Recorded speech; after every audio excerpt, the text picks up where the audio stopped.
습관이 안 된 그 수면 패턴 때문에 한 주간 몸은 고단하셨으리라 생각합니다.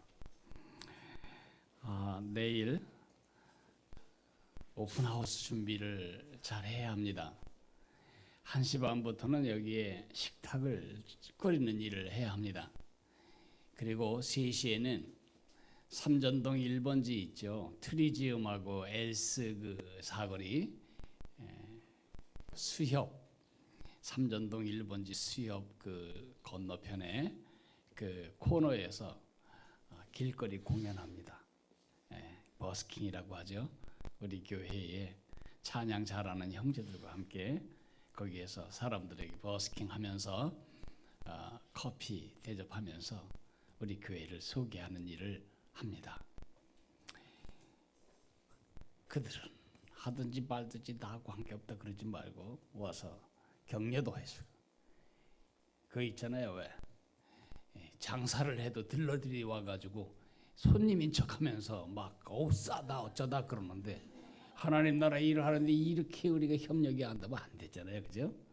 내일 시간을 내셔서 이것도 우리가 처음 해보는 일이지만 의미 있다 생각하고 3시 우리 버스킹장에 많이 와서 후원에 격려해 주시기를 부탁드립니다. 오늘 하나님 말씀은 빌립보서 1장 3절에서 11절까지를 한 절씩 나누어 읽겠습니다. 빌립보서 1장입니다.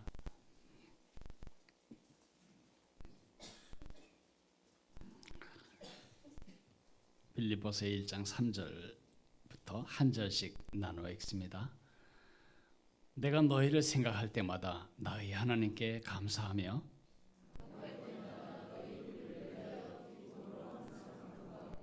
너희가 첫날부터 이제까지 복음을 위한 이 일에 참여하고 있기 때문이라.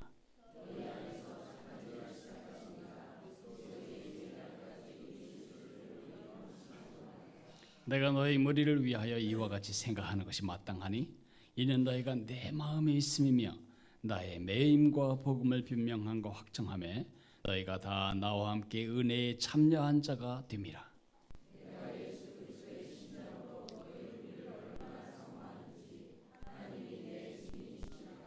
내가 기도하노라. 너희 사랑을 지식과 모든 총명으로 더 점점 더 풍성하게 하사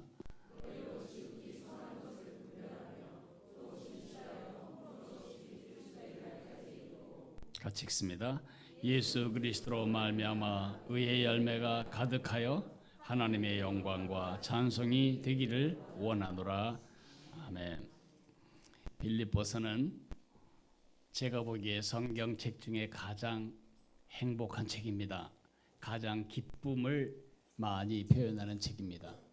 뿐만 아니라 빌립보서는 가장 끈끈한 책입니다. 왜 그런 말 쓰잖아요. 끈적거린다. 바울의 가슴 속의 정이 그대로 우리에게 묻어나는 아주 끈끈한 책입니다. 빌립보서는 성경에 있는 책 중에 가장 관계가 드러난 책이 아닌가 생각합니다. 빌립보서의 두 가지 특징, 행복, 관계. 그 두 단어는 어떻게 관련이 있을까요? 그 두 단어는 밀접하게 관계 있습니다. 여러분, 행복은 관계에서 비롯됩니다. 우리의 행복의 원천이 어디입니까? 하나님입니다. 그 하나님의 행복이 어떻게 우리 것으로 이어집니까? 예수님 때문에 이어집니다. 그러므로 우리의 원천적인 행복은 그리스도와의 관계에서 옵니다. 예수님을 모르면 행복하지 않은가? 행복하지 않습니다. 우리가 예수 없을 때 다 경험했지만, 음식을 먹을 때 맛있었을 때 행복했지만 그것은 정말 숟가락을 놓고 음식점 나오는 순간에 끝나버릴 행복입니다. 자동차 새로 사서 행복했지만 그거 몇 달 가지 않아 시시해지는 행복입니다. 이런 부차적인 파생적인 행복을 우리가 벗어나는 원천적인 행복에 연결되는 방법은 예수님과의 관계밖에 없습니다. 그러나 파생적인 관계도 굉장히 중요합니다. 여러분, 파생적인 관계라고 하는 것은 다른 사람들과의 관계입니다. 어떻습니까? 우리가 인간관계가 얼마나 우리를 불행케 하는지, 인간관계가 얼마나 행복하게 하는지, 특별히 내 삶에 주신 그 관계들에 대해서 한번 생각해 보십시오. 하나님은 우리가 이 불행한 세상에서도 일반 은총 가운데 나름의 행복을 맛보며 원천적인 행복은 잊어버려서도 부차적인 행복으로라도 버티고 갈 수 있도록 일반 은총 가운데 행복을 누릴 통로로서 관계를 주셨습니다. 아내, 그 이름만 들어도 얼마나 행복한 관계입니까? 남편, 얼마나 소중한 관계입니까? 자녀, 얼마나 가슴 뜨거운 관계입니까? 부모, 얼마나 감동스러운 관계입니까? 친구, 얼마나 중요한 관계입니까? 교우, 얼마나 소중한 관계입니까? 그러나 우리의 죄성은 그 소중한 행복의 통로를 행복으로 사용하는 게 아니고 흔히는 불행으로 사용합니다. 원수 같은 남편, 보고 싶지 않은 아내, 속썩이는 자식들, 아무것도 해준 거 없는 부모들, 우린 이렇게 소중한 하나님의 축복을 행복이 아니라 불행으로 바꾸어 누리는 이상한 그 죄성이 있습니다. 이 관계가 어긋나면 절대로 행복하지 않습니다. 여러분이 지금 있는 재산에 1000배가 더 한다고 해도 아내와 행복하지 않으면 여러분 행복하지 않습니다.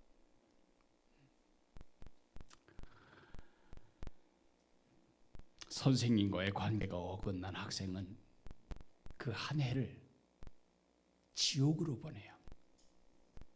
선임병과 관계가 어긋난 신참병은 그 내부만의 지옥입니다. 시어머니와 관계가 어긋난 것은 그 집을 지옥으로 만듭니다. 우리의 관계는 하늘의 축복을 물대는 우리의 네트워크이지 우리를 불행케 만들기 위한 하나님의 덫이 아닙니다. 오늘 저는 여러분과 제가 한평생 행복을 누리며 사는 네 번째 습관에 대해서 말씀드리겠습니다. 그것은 하나님이 내 삶에 주신 사람을 사랑하라는 것입니다. 정말 행복하게 살기를 원하다면 하나님이 내 삶에 주신 그 사람들을 사랑하라는 것입니다. 바울은 감옥 속에서 자유도 없고 자기 개인 삶도 보증이 안 되고 비밀도 없는 그런 아주 불행할 수밖에 없는 여건 속에 있었지만은 사도 바울은 행복했습니다. 그래서 행복한 편지를 쓰고 있습니다. 그런데 그 행복은 예수님께부터 온 것입니다. 끝 아닙니다. 예수님께로부터만 온 게 아니고 그의 행복은 그에게 주신 사람들로부터도 왔습니다. 로마서를 읽어보면 맨 끝에 16장인데 아무개에게 문안하세요. 아무에게 문안하세요. 이 사람에게 문안하세요. 저 사람에게 문안하세요. 27명의 이름이 나옵니다. 적어도 사도 바울은 수첩을 보지 않고 그냥 불러주었는데 기록된 이름이 27명이나 있어요. 그 27명은 뭐냐? 바울의 마음속에 있었던 사람입니다. 사랑에는 우선순위가 있습니다. 가인 신드롬이라는 말이 있습니다. 우리는 말이죠. 멀리 있는 여자들은 사랑할 수 있어요. 근데 내 아내는 사랑할 수 없어. 멀리 있는 애들은 다 사랑해. 온 세계 어린이들은 다 나의 친구야. 근데 내 동생은 내 친구가 아니야. 이놈은 내 원수야. 가인이 동생을 때려 죽인 것처럼 우리는 가까이 있는 사람에 대해서 고맙지 않아요. 가까이 있는 사람에 대해서 가치 있게 생각하지 않습니다. 그러면 안 됩니다. 제일 가까이 있는 사람이 여러분의 행복을 위해 하나님이 보내주신 가장 가까운 통로입니다. 사랑은 또 성숙해야 합니다. 사랑을 받는 것이 행복합니까? 사랑을 주는 것이 행복합니까? 당연히 한 사람의 인격이 성숙하면 사랑을 받는 것이 행복하지 않고 사랑을 주는 것이 행복한 것으로 자라갑니다. 여러분, 도움을 받는 게 행복합니까? 도움을 주는 게 행복합니까? 당연히 도움을 주는 사람이 행복한 사람이죠. 지금 사도 바울이 그런 성숙한 영성에서 다른 사람을 사랑해주고 다른 사람에게 사랑을 받고 다른 사람을 돌보고 다른 사람을 염려해주고 이러면서 그는 그 관계 속에서 행복을 누리고 있는 것입니다. 저는 여러분에게 가까이 하나님께서 주신 사람들을 사랑함으로 한평생 가슴에 행복이 떠나지 않는 삶을 여러분이 사시기를 축복합니다. 총론은 그런데 강론은 뭐예요? 어떻게 해야 되죠? 그렇게 하려면 첫째, 감사하세요. 여러분, 가까이 주신 사람을 인해 감사하십시오. 그래야 더 행복하고 여러분의 관계가 더 행복해집니다. 오늘 3절에 보면 바울이 이렇게 말합니다. 내가 너희를 생각할 때마다 나의 하나님께 감사하며. 생각할 때마다 감사합니까? 여러분이 여러분 가까이 있는 사람 한 사람 빨리 떠올리십시오. 그 사람 생각할 때마다 감사합니까? 아니면 신경질 납니까?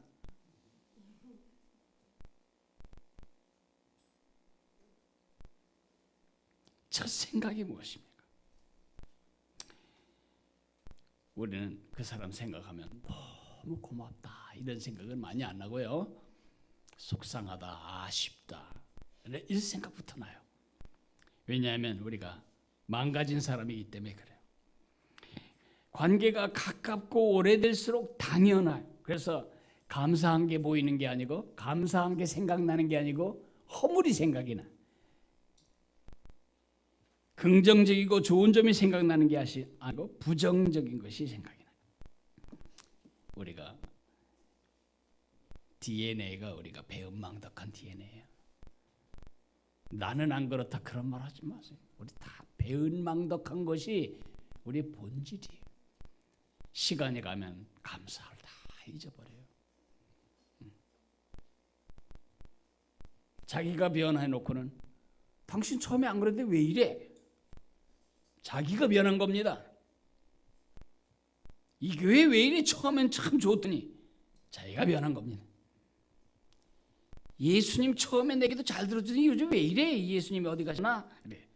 내가 변한 겁니다. 배은망덕이 기어 올라온 것입니다. 어떻게? 사도 바울은 너희를 생각할 때마다 하나님께 감사하며. 여러분, 이것은 굉장한 노력이 필요한데요. 제가 바울의 입장에서 생각해봐요. 빌립보 그러면 지긋지긋한 것이 무슨 생각할 때마다 감사해. 빌립보를 생각하면요, 하여튼 점치는 여종 귀신을 쫓아내자 이 점을 못 치니까 성질난 점쟁이 주인이 감옥에다 집어넣어 버렸어요. 감옥에서 얼마나 두들겨 맞았는지 이게 속옷과 겉옷과 다 피하고 피부하고 엉겨 붙어가지고 이게 뭐 이래도 찢어지고 저래도 찢어지고 아파 견딜 수가 없어요. 착고에 채워져 있었어요. 찬 바닥에 앉아서. 그래도 찬양했어요. 그런데 글쎄 그런 상태에 지진이 난 겁니다. 옥토가 깨지고 저기서 떨어지는 저 천정에 돌조각에 맞아 죽는 줄 알았어요. 꼼짝없이 도망도 못 가고. 근데 다행히 죽지는 않았어요. 그런데 아무 사과도 없이 그 천부장이 추방령 이 도시에서 떠나시오. 24시간 안에. 빌립보는 어떻게 생각하면 배은망덕한 우리의 그 본질적인 성격으로 본다면 빌립보는 가슴 아픈 것입니다. 빌립보는 우리로 말하면 나쁜 추억이 있는 것입니다. 근데 사도 바울은 왜 빌립보 성도들에게 편지하며 너희 동네를 생각하면 지긋지긋하지만 너희를 보면 괜찮다 뭐 이런 말을 안 쓰고 여기 무슨 말 하냐면 너희를 생각할 때마다 하나님께 감사한다고 했을까요? 선택한 것입니다. 좋은 것만 기억하기로, 고마운 것만 생각하기로 결정하고 나머지 버리는 것입니다. 여러분이 그러셔야 합니다. 의도적으로 좋은 것을 기억하고 좋은 추억에 초점을 맞춰야지. 맨날 당신이 그때 그 주식에 투자만 안 했었어 뭐 그거 하나만 기억하면 안 됩니다. 당신이 그때 그렇게 하라고 나에게 말만 안 했었어도 네 그 한마디 때문에 우리 가정과 나는 다 구겨졌다. 밤낮 그 추억을 가지면 불행합니다. 여러분 속에 섭섭한 거, 그 사람 때문에 고생한 거, 잘못된 결정 때문에 고통당한 거 다 잊어버리고 하나만 기억하세요. 뭐? 좋은 거. 내 남편은 사교성은 없지만 성실해. 내 남편은 아주 무뚝뚝하지만 그래도 바람 안 펴. 나만 생각해. 내 남편은 예수는 안 믿지만 참 인간적으로 가정을 지키기 위해 노력해. 그에게 있는 가장 좋은 거 그거 하나 기억하시면 되는 겁니다. 사도 바울이 뭘 기억하죠? 사도 바울이 여기 지금 기억하고 감사하는 것은 빌립보 성도들이 5절에 나온 대로 너희가 첫날부터 이제까지 복음을 위한 일에 참여하고 있습니다. 사도 바울이 감옥에 갇혔을 때 그동안 사역할 때 계속해서 선교비를 공급해 주었어요. 그들도 어려운데 사도 바울의 사역에 헌금으로 동참해 줬어요. 그 한 가지를 너무너무 고맙게 지금 말하고 있는 것입니다. 다시 말합니다. 한 가지만 기억하고 납니다. 버리세요. 뭘 기억하라고요? 좋은 것만. 그래야 생각할 때마다 감사가 돼요. 그러면 여러분 관계가 망가진 인간관계가 회복이 되고 행복한 관계가 됩니다. 두 번째는 기도하세요. 사도 바울이 4절에 이렇게 말합니다. 내가 간구할 때마다 너희 무리를 위하여 기쁨으로 항상 간구하면, 여기에 간구할 때마다 너희를 위하여 항상 간구하면 내 기도가 드려질 때마다 너희가 꼭 내일 등장한다. 그런데 어떤 기도? 기쁨의 기도.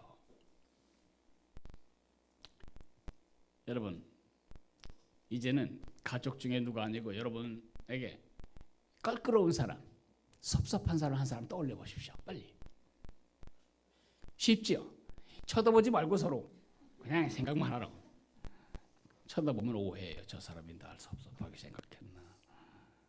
자, 두 가지 질문하겠습니다. 그 사람을 왜 기도했습니까? 아니면 비난하고 헐뜯고 판단하고 정죄하고 트집 잡고 원망했습니까? 두 번째 질문하겠습니다. 기도했습니까? 근데 어떤 태도로 기도했습니까? 사도 바울처럼 기쁨으로 행복한 마음으로 기도했습니까? 아니면 저주스러운 마음으로 기도했습니까? 아니면 고발하는 마음으로 기도했습니까? 하나님, 그 사람 좀 내주세요. 지금 그렇게 행복하게 살아야 할 사람이 아닙니다. 그 사람. 이러면서 그 사람이 불행해지기를 기도했습니까? 행복한 가슴으로 기도했습니까? 그놈은 반드시 망해야 합니다. 그렇게 재판관의 탄핵 기도를 했습니까? 시정하라고 하나님께 명령했습니까? 행복하게 기도할 때만 행복한 관계가 이루어집니다. 쉽지 않아요. 그런데 한번 해보세요. 어떤 일이 벌어지냐?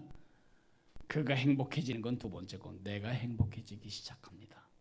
왜 남이 나를 불행하게 만들어요?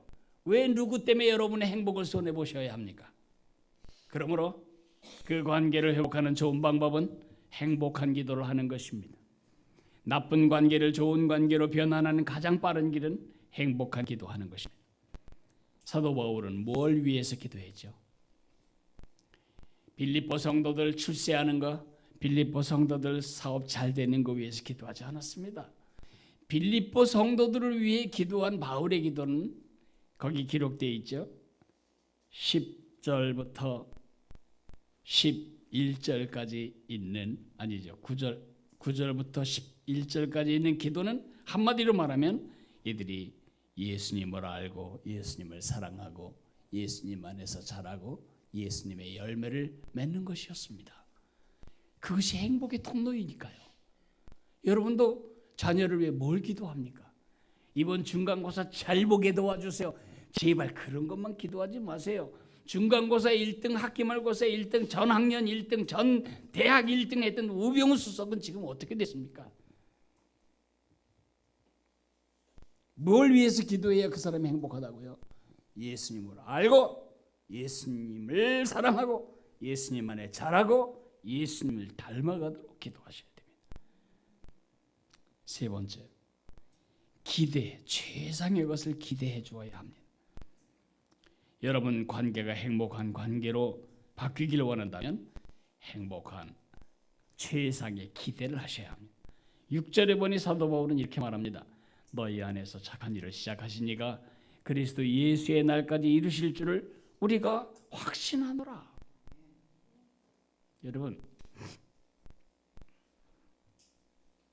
여러분 자녀가 이제 경기에 나가서 이제 달리기를 하고 있습니다. 여러분 지금 이제 스탠드에 있습니다. 근데 여러분 자녀가 막 뛰다가 발이 엉켰어요. 그래가지고 몇 바퀴 나동그라진 다음에 울고 있어요. 어떡하시겠어요? 아 창피해 정말. 아이고 저거 또 넘어졌네. 그리고 슥 화장실 가는 척하면 도망가시겠습니까? 그건 엄마 아닙니다. 엄마나 아버지는 그렇게 하지 않습니다. 뭐라고 하죠? 일어나! 일어나! 빨리 일어나! 괜찮아! 괜찮아! 꼴뚜기해도 괜찮아! 끝까지만 가면 돼! 최상의 그 상태에서 최상의 결과를 기대하며 아이를 격려하는 게 사랑의 부모가 하는 일이지. 자빠졌다가 아이 끝났네. 너는 오늘 집에 들어와도 라면도 없다 임마. 그러고 가는 부모가 어디 있어요? 어?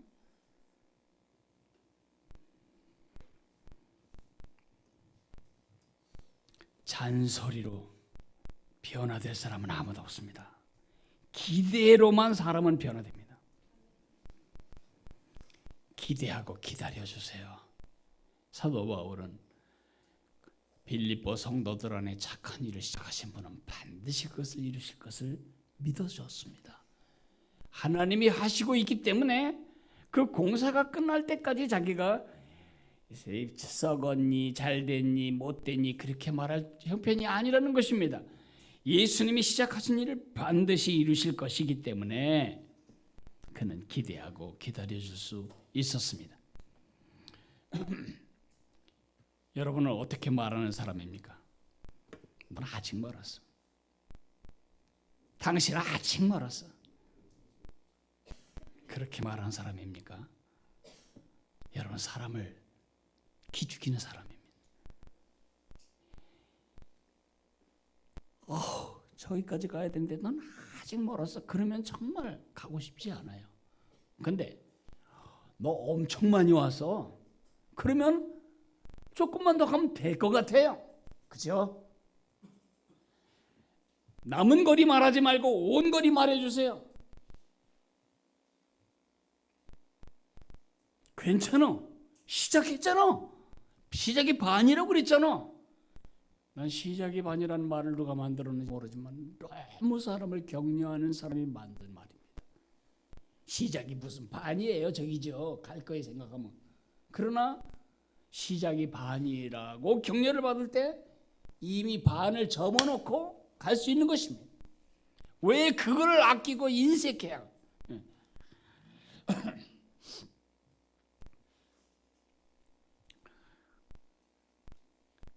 제 며느리 자랑을 하는 것이 칠푼이 같지만 제가 한번 하겠습니다. 그 녀석은 늘 이런 식으로 말해요. 아버지 왜? 우리 한나 많이 컸죠? 앞으로 어른이 될 것에만 한참 멀었는데 걔는 이거 언제나 크죠? 그렇게 말한 적이 없어요. 항상 이 애기가 이 배에서 나와서 그 다음날 다음 같은 아버지 많이 컸죠? 조금 이제 뱀이 돼 많이 컸죠? 꼭 뭐 올림픽 선수나 나간 애처럼 많이 컸다. 걸어요. 많이 컸죠? 단 한 번도 아유 앞으로 커갈 길이 태산 같은데 이게 언제나 갈지 모르겠어요. 그렇게 말한 적이 없어요. 자녀에 대해서 여러분 뭐라고 말하십니까? 아이고 너 그래가지고 어떻게 인간 꼴대 걷냐? 싹을 문지르는 짓을 하는 것입니다. 너 많이 컸어. 너 정말 예전에 비하면 많이 컸어. 집사님 많이 성장하셨어요. 우리 교회 처음 왔을 때 모습 보다가 지금 보면 상전벽해예요. 권사님 너무 달라지셨어요. 이런 말이 사람이 변화되게 하는 말이지. 아직 멀었어. 당신 그따위 생각하면 아직 멀었어. 그러면 이제 끝나는 거 관계가 끝나. 기대해 주는 것이 사랑의 다른 이름입니다. 기대. 근데 말이죠. 감사하고 기도하고 기대하는 일은 한 가지가 아니면 안 돼요. 그게 네 번째 일인데 마음에 담아야 돼요. 내 마음에 담아야 감사도 나오고 기도도 되고 기대도 되는 것입니다. 오늘 7절 8절을 보겠습니다. 내가 너희 무리를 위하여 이와 같이 생각하는 것이 마땅하니 이는 너희가 내 마음에 있음이며 다 나와 함께 은혜에 참여한 자가 됨이라. 내가 예수 그리스도의 심장으로 너희 무리를 얼마나 사모하는지 하나님이 내 죄인이시니라. 많은 관계가 고장나는 이유는 마음 때문입니다. 여러분이 부부싸움하는 이유를 내가 부부싸움하는 현장을 가보진 않았지만 제가 그 첫 장면을 재현해 볼까요? 안 가봐도 다 뻔해요. 아내가 이렇게 말해요. 여보 나 너무 힘들어. 남편이 이렇게 말해요. 뭐가 힘든지 5가지만 말해봐.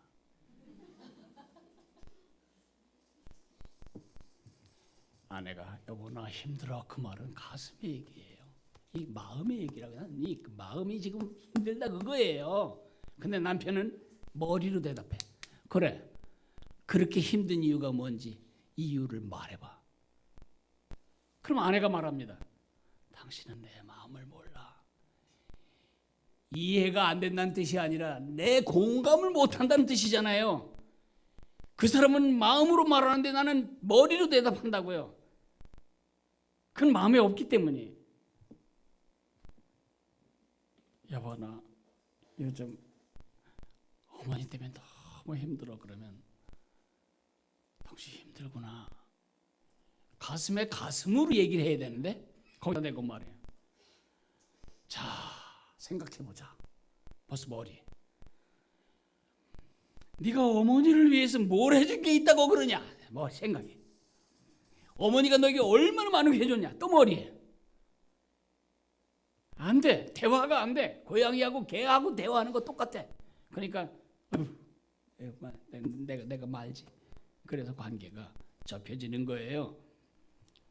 이렇게 점점 관계가 멀어지면 어느 날 내 가슴의 말에 가슴으로 대답하는 남자 만나면 여자는 헷가닥하는 거고, 내 가슴에 가슴으로 대답하는 여자 만나면 그 남자는 그 여자하고 사귀게 돼요. 많은 부부들이 마음에 담지 않아요. 마음에 있는 이야기를 마음으로 나누고, 마음에 있는 사랑으로 그를 위해 기도하고, 마음으로 감사하고, 마음으로 기대하세요. 왜 그 아내 숙으로 한 끼 밥을 먹으면서 왜 그것에 대해서 고맙다는 말을 하는 걸 자존심 상해했어요? 네? 내가 벌어온 돈으로 지가 한 거는 렌즈 키고 가열하고 뭐 음식 좀 섞어서 준 것뿐이지 내가 다 한 거지. 그 관계 평생 행복한 관계 안 됩니다.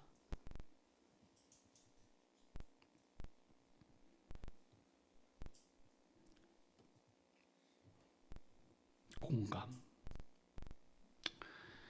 이제 제가 성경 한 구절 읽고 끝내겠습니다. 요한일서 3장 16절을 보겠습니다. 우리도 다 같이 한번 찾아볼까요? 요한일서 392페이지 요한일서 3장 16절입니다. 요한복음 3장 16절은 다 아시잖아요. 그죠? 예. 똑같은 기자가 썼어요. 3장 16절에 같이 읽습니다. 그가 우리를 위하여 목숨을 버리셨으니 우리가 이로써 사랑을 알고 우리도 형제들을 위하여 목숨을 버리는 것이 마땅하니라. 우리는 요한복음 3장 16절만 좋아하지 요한일서 3장 16절은 싫어해요. 왜 거기에 형제들을 위하여 목숨을 버리는 것이 마땅하니라가 붙어있기 때문이에요. 내 손에 안 보고 내게서 나가는 건 지독하게 까칠하게 계산하고 받는 것은 흐뭇해하고 이런 관계로 절대로 행복 누리지 못합니다. 저는 여러분이 예수님 때문에 행복할 뿐만 아니라 예수님이 여러분에게 주신 관계로 말미암아 행복한 생애를 살아가시기를 축복합니다. 우리 기도할 때에 합심해서 기도할 때에 주님 멀리 있는 인류 사랑하지 말고 멀리 있는 필리핀의 빈민아동 사랑하지 말고 바로 내게 주신 가까운 사람들부터 사랑하게 도와주십시오. 그들을 통해서 하나님이 나를 행복하게 해주기를 원하시는데 행복의 파이프라인을 불행의 파이프라인으로 바꾸지 않게 도와주세요. 우리 같이 한번 기도